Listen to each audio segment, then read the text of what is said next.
Start the reassembly of the SEF pack. Take your frame.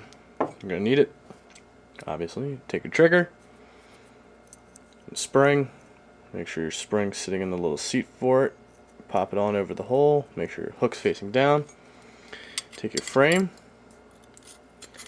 and run the trigger in. Make sure it's up over the two stops. Take your axis pin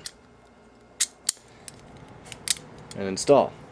Now the way I do it is, now I'm going to hook the trigger I'll hook the trigger spring over the hole here for the hammer axis pin. I take my fingernail, pop it in like so. Trigger tension. Now start to push the pin back out.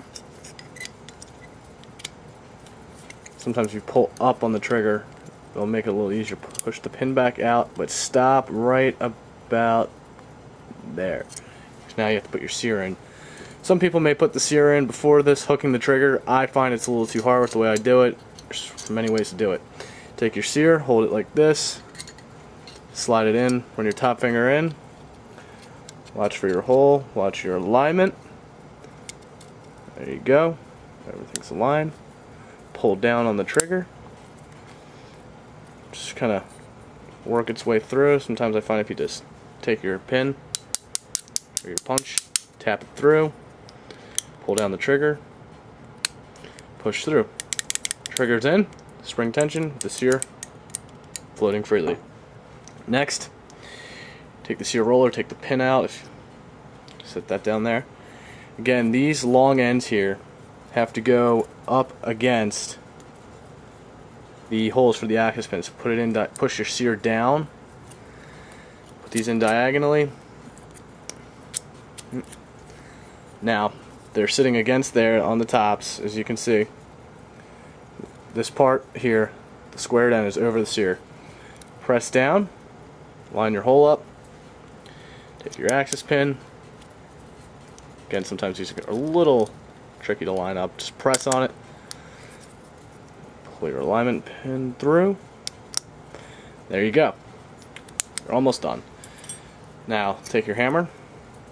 Now again, this is a strutted. If it's a non-strutted assembly, install the hammer now and set the strut in by the back. Line it up the same way. Press down. Take like an Allen wrench or the punch.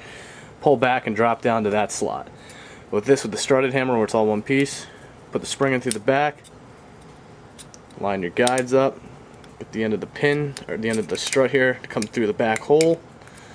There it is. You can see it's pushing out the back. Push down on the hammer. As you can see there, just want it right, not quite aligned. So stick your pin in, press down, press forward with the pin. It should line up. Now's the time to check to make sure that the function of the pack's good. As you can see, it's locked. Now don't let the trigger fly or the hammer fly forward. While holding the trigger down, press your hammer back. It should lock, and as soon as you release the trigger, it should move forward about 1/8 of an inch, or a little more. Again, check it. Locking, no big deal, everything's good. Again, now take your ejector spring in the slot, place it there. Your ejector goes in between right there.